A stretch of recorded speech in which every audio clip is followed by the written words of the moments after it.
Let's get started with the first news. Tony Ferguson fires back at the MMA community for their relentless comments.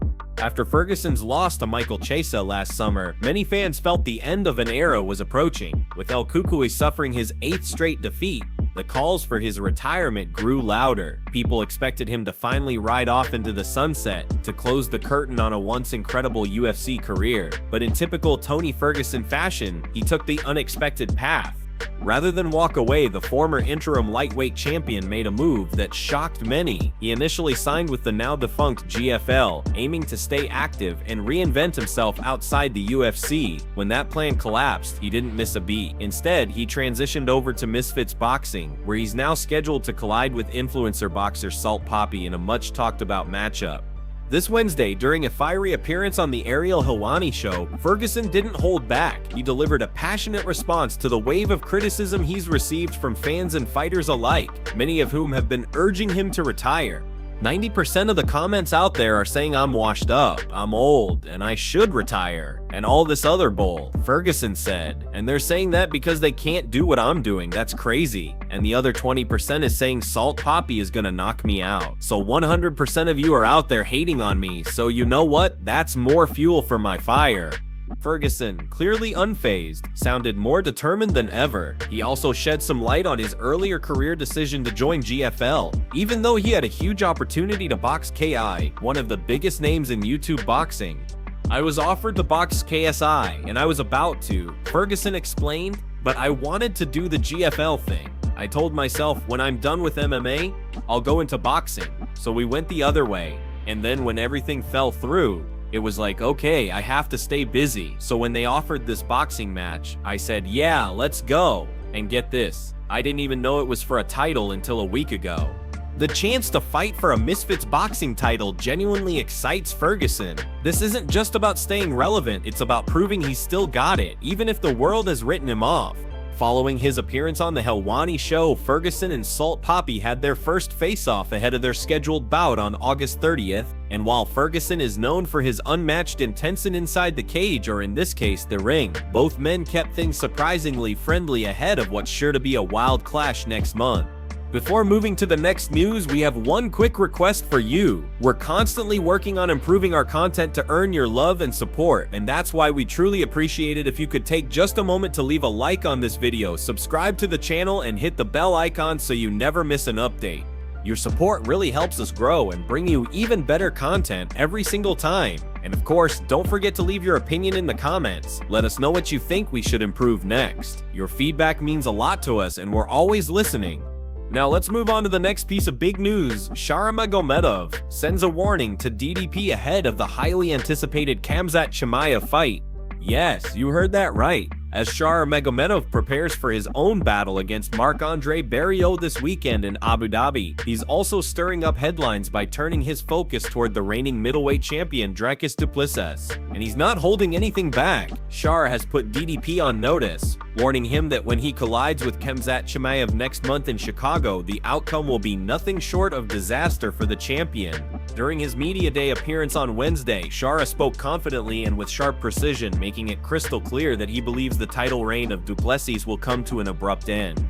As I said before, Magomedov began, Dricus is in very good, strong hands in this fight, and we will make sure to remember his name with 2 seconds of silence afterward. A chilling statement, and one that has caught the attention of fight fans around the world. But this isn't the first time that Magomedov has taken aim at DDP.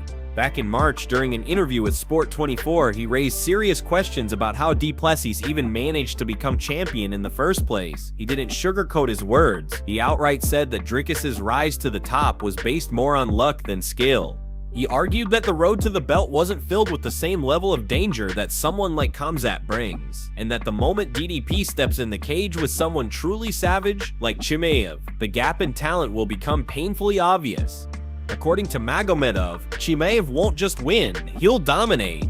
He made it crystal clear that he's not just siding with Khamzat out of loyalty or height. He genuinely believes that Chimaev is on a different level, from power to pressure to relentless pace. Magomedov sees this as a mismatch, and he's confident that the result is already written.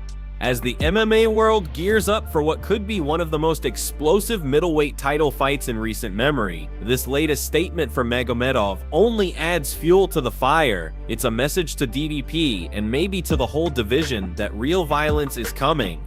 One thing's for sure, if Magomedov is right and Khamzat really is about to run through DDP, then the entire middleweight landscape could be flipped upside down in just a few weeks. The countdown to Chicago is on. Moving forward, here's another huge update coming out of UFC Media Day. Bryce Mitchell believes Ilia Tapia is absolutely beatable. Despite Ilia's current undefeated status and the tidal wave of momentum he's riding, not everyone is convinced that he's some sort of untouchable force. Bryce Mitchell, who has previously shared the octagon with the reigning featherweight champion, made it very clear during his Media Day appearance that Tapia has weaknesses and he's not afraid to point them out. Mitchell started off by giving credit where it was due. What's great about Ilia is his shot selection, he said.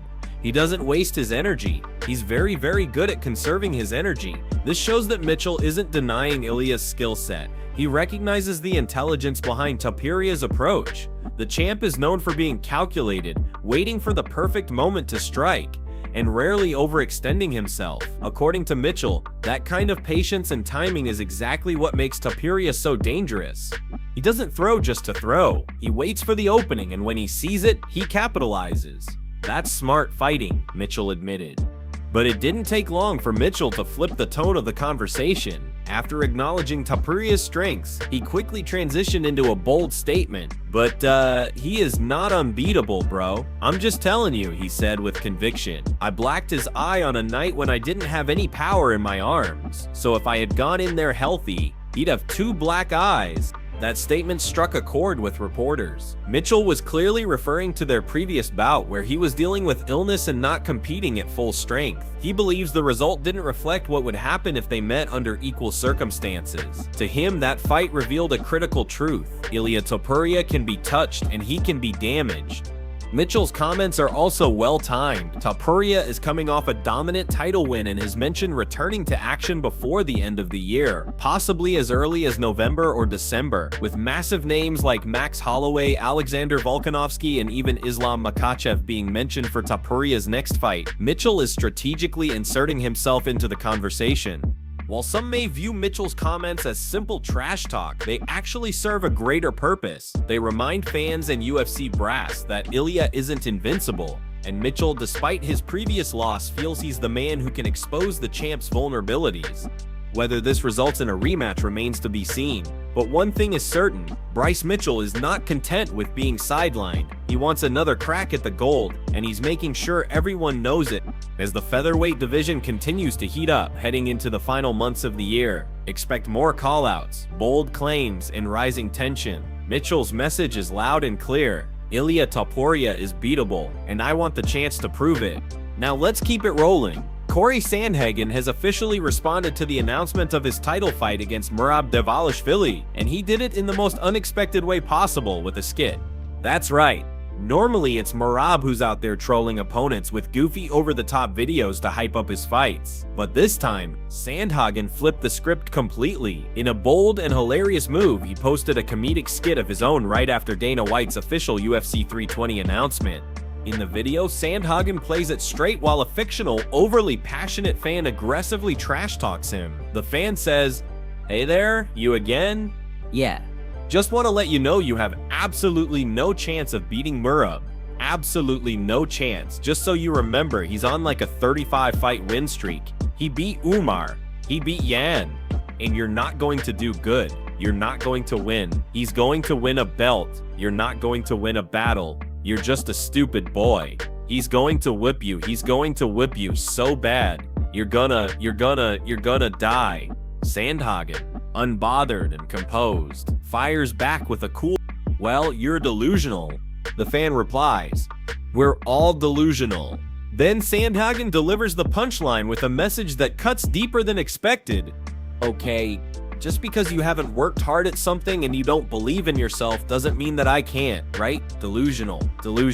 Along with the skit, which he dropped on his Instagram, Sandhagen added the caption, "Some of y'all fools are back on it, but that's okay. I still love you." It was classic Sandhagen, calm, witty, and full of self-belief. And more importantly, it made a statement he's not only ready for this challenge, he's embracing it with full confidence and humor. But despite Sandhagen's swagger, the odds are currently stacked against him. According to FightOdds.io, Morab the Machine Dvalishvili opened as a 335 favorite, while Sandhagen enters as a +2075 underdog. That might come as no surprise considering Morab's recent dominance. He's coming off huge wins over Umar Nurmagomedov and Petr Yan, and he's known for pushing a relentless pace that breaks down even the most skilled fighters. Still, Sandhagen isn't one to shy away from tough fights. He's shown time and time again that he can hang with the best, and his creative striking and high fight IQ make him a dangerous opponent for anyone, even the Machine. Whether the odds will shift closer to fight night remains to be seen, but one thing's clear: Cory Sandhagen is mentally locked in, and he's not here to play by anyone else's rules. Let the mind games begin. Now let's talk about another interesting piece of news. Robert Whitaker has made a surprising and rather wholesome revelation. Dana White paid for his new teeth. In case you forgot, the last time we saw Whitaker inside the octagon was during his brutal war with Khamzat Chimaev. That fight didn't just leave him bruised, it left his bottom teeth literally folded in. Yeah, folded. It was one of those moments that made fans cringe while watching live, and it turns out the damage was serious enough to require surgery afterward. Speaking ahead of his UFC Fight Night Abu Dhabi headliner against Reinier de Ridder, Whitaker opened up about the dental nightmare and the recovery process, but the part that really stood out, UFC President Dana White footed the bill. "Yeah, I'm 100% recovered," Whitaker said in a recent interview. "Honestly, it wasn't too long afterwards because I just got them taken out. So got implants put in, just had to wait for them to settle. So if anything, they're better than they were before." He explained that it wasn't his jaw that got wrecked, just the teeth. It was the teeth that got moved. "My jaw was fine," he said, which is a relief considering how bad it looked in real time.